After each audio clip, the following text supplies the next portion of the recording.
Yeah, it's kind of like a respect fight too. Both of the heavyweights want respect, and they've been dreaming about this time in one sense. Both have different things to prove. Daniel Dubois has that he wants to be the heavyweight champion of the world, and he wants to be the top man in England. And as far as Anthony Joshua, this is a test for him as well. Somebody that's coming for his title, and that's #1 guy in England type of thing. And I think it's going to be a good fight.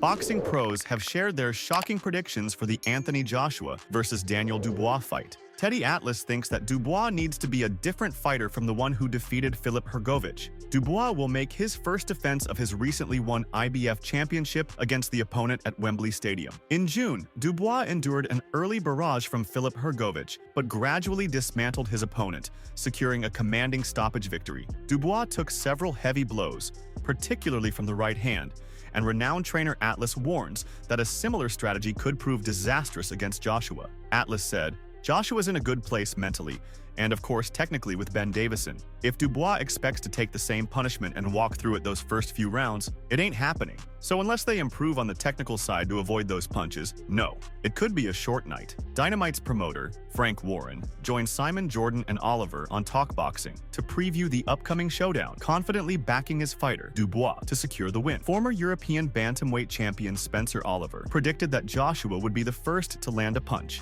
and confidently claimed the fight wouldn't last beyond 6 rounds regardless of the outcome. Oliver said, "The rebuild Daniel Dubois has had, he's going to take the fight to Anthony Joshua, but that puts him in a dangerous place. It could be a case of who finds their range first." He further added, "Anthony Joshua has got to use his space and control it and get off with his own right hand. The fight doesn't see the second half for sure, because Dubois goes, and Joshua has to meet him as he isn't that fighter who moves and moves. Whoever lands the first right hand, Frank gets knocked out. AJ doesn't have to go looking for Daniel." Warren immediately hit back and said, "I don't agree with that," but was cut off before he could argue his point. Instead, the two argued, each attempting to make their case before the focus shifted to Dubois' victory over the hard-hitting Filip Hrgović in June. Oliver added, "Daniel Dubois took a lot of right hands in that, and he can't take them against Anthony Joshua, and Hrgović doesn't carry the power that AJ looks." Warren responded, "But he showed a good chin and good whiskers. What I see it as, when they come out, they will both be using their jab to set up letting the right hand go,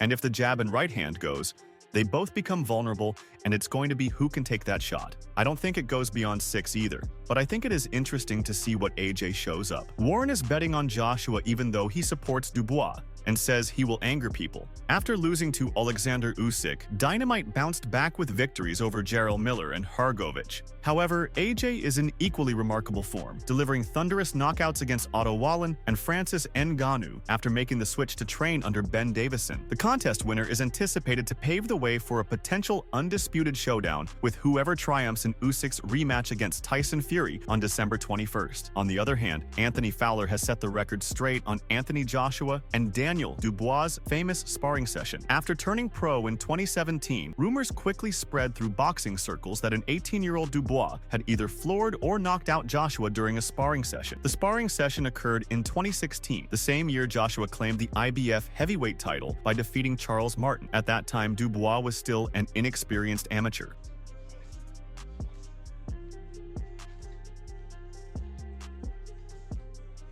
A year later, his promoter, Frank Warren, proudly announced to the press that his latest recruit had sent Joshua crashing to the canvas during their bout at the GB Performance Institute in Sheffield. Prior to their match on September 21st at Wembley Stadium, Dubois has maintained his silence on the subject, and Joshua is adamant that the rumors are untrue. However, Fowler, who was part of the Team GB squad and witnessed the spar firsthand, asserts that Dubois had Joshua on unsteady legs and might have knocked him out. He told TalkSport they were just sparring normally. Dubois was really young, so he wasn't really trying to win the rounds. I wouldn't say he was in survival mode, but he wouldn't take many risks. He was very cagey sparring Joshua. Obviously, Joshua was the main man on the team, so he was always quite wary, but he always punched really hard. He further added, "I remember he hit Fraser Clark so hard that he snapped his ankle. He fell to the floor and snapped his ankle. After that, He was walking around with a cast, so he's always had that real power, Dubois. Joshua must have been a little clumsy sparring him, and he got caught with a short left hook and Joshua's legs completely went.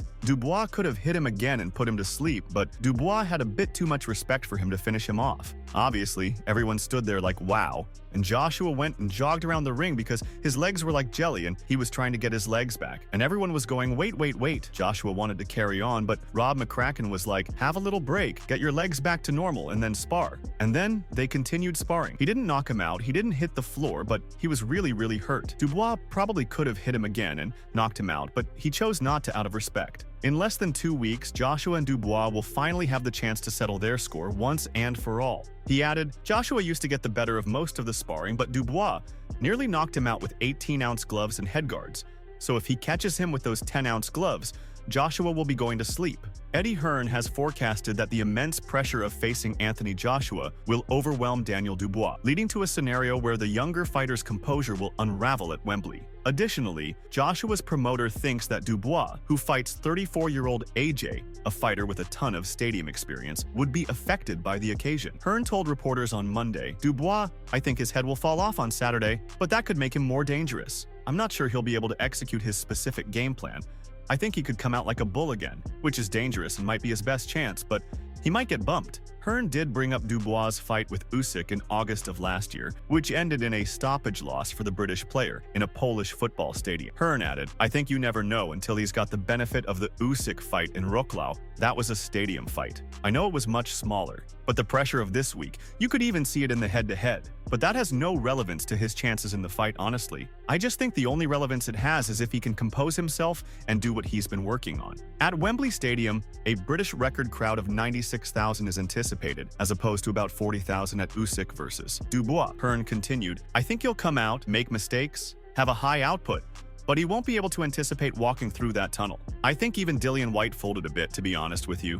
He'd had some big nights and I wasn't at the fight, but I was watching him and thinking, God, he looks like he's not even with it. And he did nothing in the fight. That evening, Whyte was defeated by Fury via 6th-round TKO, and the British fighter was unable to win the WBC heavyweight title. Hearn added, I know Dubois won't be able to compose himself like AJ. I was in the changing room with Edgar Berlanga, and he was almost in tears with wanting to win so bad against Canelo last Saturday. Canelo went on to beat Berlanga on points in Las Vegas. Hearn did recognize that Dubois' father might have a crucial impact on Dynamite's performance. In recent fights, Dubois' father has been heard urging his son from the ringside, and the younger Dubois feels this support has been incredibly advantageous. Hearn insisted, the dad will play a big part. I've been up close and personal with him the last 2 fights, and it's unbelievable to watch the dad. It's almost like asking if everything's okay every couple of minutes. I'd much prefer it if his dad had a bit of a cold and couldn't come on Saturday because it'd be a much easier job. He's won his son the last 2 fights, definitely the Miller fight. Daniel was done. Hearn downplayed Dubois' strength as well, declining to declare that the 27-year-old is boxing's biggest puncher outside of Anthony Joshua. Hearn began, I look at it like this. I think Dubois has a great chin, which will be interesting on Saturday night, but Hrgović also hit Dubois with the kitchen sink, and Dubois hit Hrgović with the kitchen sink. Although he bashed Hrgovic's face up, he never really hurt him or had him out. Dubois clinched victory over Miller in the closing moments of their December bout and defeated Hrgović in the 8th round of their June match, slicing the Croatian so severely that he was unable to continue. Hearn continued, he's a definite puncher, and I think he can punch anybody, but the hardest puncher AJ has faced? I don't know. When Ruiz is letting them ping, he can crack. Vladimir Klitschko, huge puncher. Povetkin, at the time, massive puncher. Tyson Fury told me Ngannou was the biggest puncher he's ever been in with, so maybe he was just trying to me up. In 2022, Kevin Lerena nearly upset the heavyweight class by competing against Daniel Dubois. Hoping to claim a piece of the WBA title, the South African entered the ring as a significant underdog against Dubois. However, he nearly pulled off a stunning upset by knocking the Londoner down 3 times in the opening round. Dubois would eventually recover and conclude the bout 2 rounds later, but the match left Lerena well positioned to discuss the power Dubois possesses. As Dubois will defend his title against Anthony Joshua this weekend, Lerena has shared his thoughts on this highly anticipated clash. Lerena added, I think that it could be a fight of 2 halves in the sense of both guys going down. Both guys can punch. I have never shared the ring with AJ, but it is no secret that he is a phenomenal athlete. He is a big man, and he has got a long, rangy right hand. I think that is the punch for Daniel Dubois, because if you look at the Hrgović fight, Daniel was eating a lot of right hands. I don't think he needs to be eating those right hands from Anthony Joshua, because he is a different type of puncher. A knockout ratio of 95% from Dubois, combined with 89% from AJ spells an explosive clash. One fighter will connect, and the other will crumble. But who will it be? Welshman Dorian Darch, a retired civil engineer from Tredegar, Wales, who has stepped into the ring with both boxers, is uniquely positioned to provide the answer. In an astonishing twist, both Dubois and Joshua defeated Darch in precisely 51 seconds of the second round, with 231 seconds of first-hand experience against each fighter. The 40-year-old offered Sportsboom an exclusive insight into the Joshua-Dubois matchup. Hailing from Aberdare, Dorian Darch faced Anthony Joshua in his 10th bout, which took place in Cardiff in February 2014. At that time, Joshua, with a record of just 3-0, was an Olympian making waves. The fight, scheduled for 6 rounds, ended swiftly in just 2 as Joshua clinched his 4th knockout victory in as many matches. Darch began, "The first round, I done all right, I thought.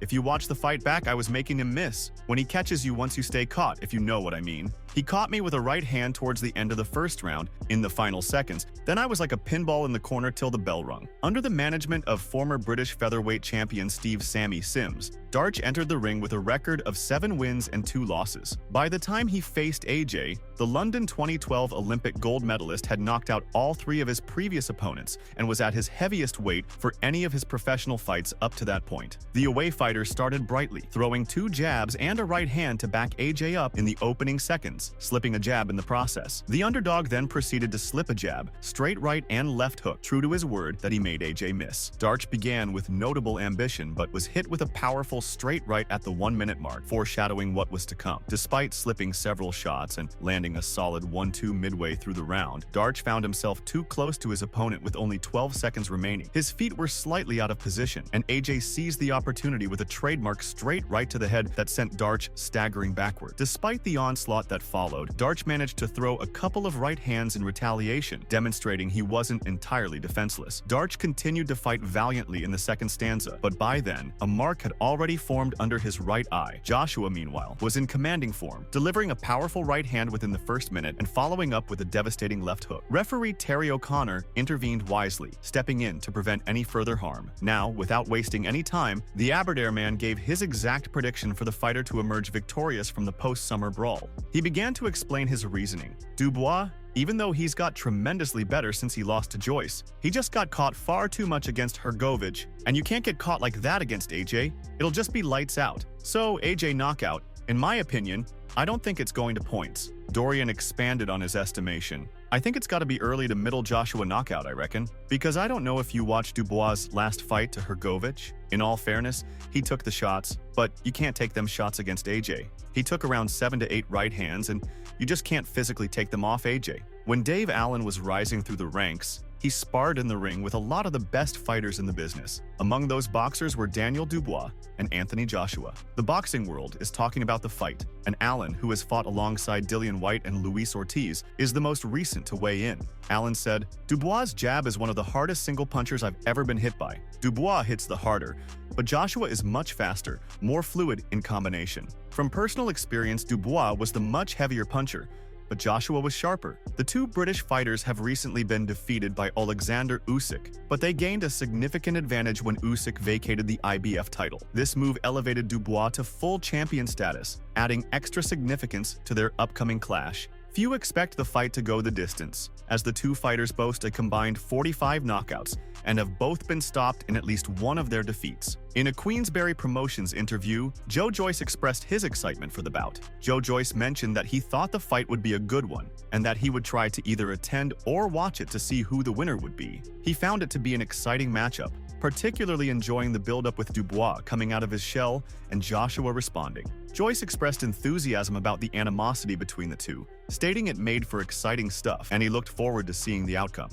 Yeah, I think that'll be a good fight, actually, and I'm going to try to be there or maybe watch it and see who's going to be the winner out of that one. It's a very tasty fight. I like the the build-up where Dubois coming out of his shell and Josh was biting back, and like all that kind of animosity, and so it's exciting stuff. And yeah, I can't wait to see it. In 2020, Joyce triumphed over Dubois to claim the British, Commonwealth, and European heavyweight titles, delivering such a punishing blow to Dubois's eye that it forced him to take a knee and retire from the fight. With past sparring sessions against Joshua under his belt, Joyce is in a prime position to offer an informed prediction. The 38-year-old claimed that although he initially had AJ winning, he is now leaning more in favor of Dubois. Joyce added, "I was initially edging with Joshua, but I don't know. Dubois is coming on. There's also a motive behind the pick. It looks better for me. I beat Dubois, he beats Joshua, right?" Joyce has assured fans he will return to the ring after a points loss to Derek Chisora in July. Malik Scott is confident that Anthony Joshua will secure his third heavyweight championship title in his upcoming bout. Both fighters enter the match in peak condition, fueling high confidence in their respective camps, with each boldly predicting victory. Scott, the trainer of former world champion Deontay Wilder, has carefully analyzed the fighters and firmly believes that Joshua can come out on top. Joshua has a solid base, good boxing skills, and a great coach in Ben Davison. He's highly motivated and dangerous right now. "I do think Dubois is trouble with that defense," said Scott when speaking to Genting Casino. He added, "But Dubois has surprised me lately, especially when he weathered the storms against Filip Hrgovic and Jarrell Miller. But Joshua is just different. If I were a betting man, I'd put my money on Joshua stopping him between rounds 4 and 7. Moreover, Anthony Joshua has the support of Vitaly Klitschko as he attempts to win the heavyweight title a third time. Klitschko, a former world heavyweight champion, knows firsthand what Joshua is capable of, having witnessed the Brit defeat his brother in 2017. As the match draws near, Klitschko has offered Joshua his backing as he prepares for yet another highly anticipated fight. "I keep my fingers crossed for Joshua,"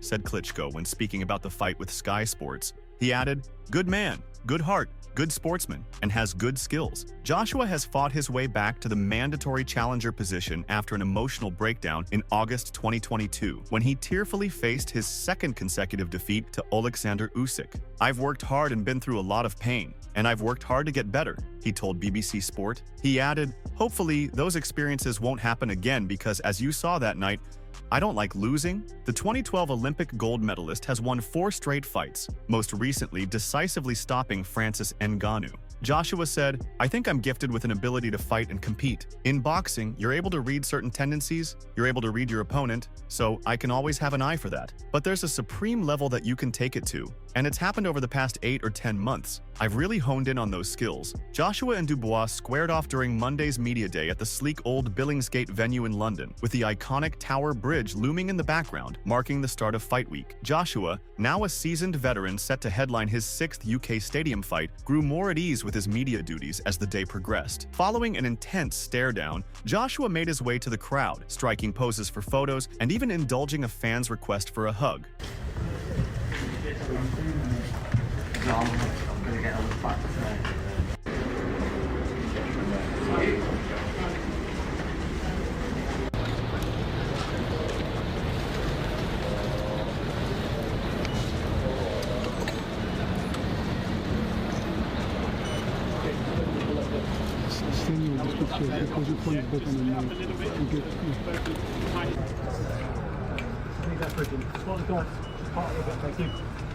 Right, can I get you guys looking towards me, please? Towards me, please. Danny, guys on.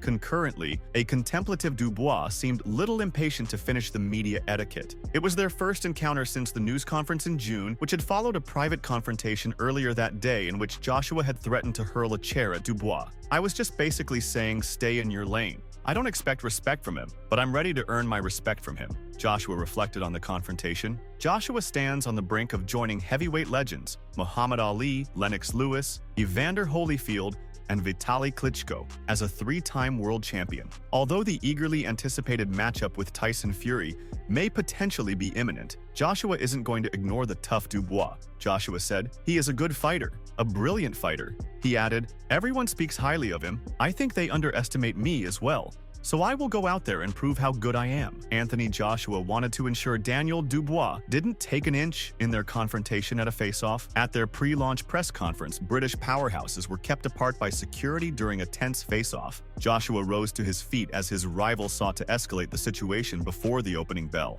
AJ has now disclosed in an exclusive interview with TalkSport pundit Spencer Oliver the true reasons behind his decision to escalate their tense exchange. Joshua said, "Look, I tell anyone at home, Don't let anyone take in an inch because that then becomes a mile. That can then have a ripple effect because other people start thinking, oh, I can push his buttons as well. You have to sometimes draw a line under certain things and put a full stop behind it. He further added, that can eradicate people doing it. I'm in a very competitive industry, and you have to make your mark known that you aren't here to play games. That's all it is. I'm not someone to tolerate any nonsense, and I'd advised everyone to have that same attitude. Footage of the incident surfaced, revealing Dubois urging Joshua to leave now and showcasing a newly fiery aspect of his personality. Joshua rose to his feet and advanced on his rival, his voice low and menacing as he threatened to smash a chair across his face, the tension escalating rapidly. Fortunately, the altercation didn't escalate into physical violence, as the pair were stopped from throwing punches before the scheduled fight.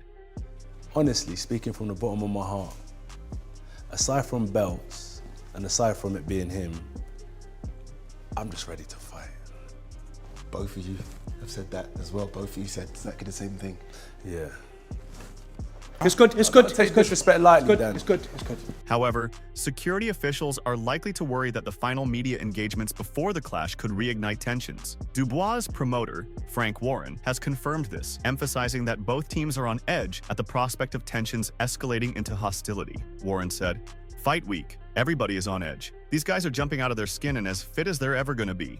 Boxing is a harsh sport." When Dubois dropped to his knees against Joyce, it looked like he had been found out. Despite having suffered a shattered eye socket, he was tarnished by charges of being a quitter at the time. An intense struggle against the unified champion Alexander Usyk started to change opinions, but ultimately ended in a stoppage loss. However, after defeating Jarrell Miller and Filip Hrgovic, he claimed the IBF interim title, which was later upgraded to the World Championship when Usyk vacated the belt. That set him up to fight Anthony Joshua at Wembley Stadium next weekend. Dubois told Sky Sports, "It's been a journey. What I feel has been a resurrection of my career, really," Dubois explained. "I've had to resurrect my career. I've had to come back and face everything that I might have been shying away from before. Criticism. People saying whatever they had to say. But I don't want to go too deep into it. I've resurrected my career and just keep going now." He further added, "I've resurrected it. It's not over yet. Every day is a battle. I could fall back right into where I was, but I'm going to keep chipping away and keep going forward." Make sure to check out some of our other videos on the screen if you enjoyed this one.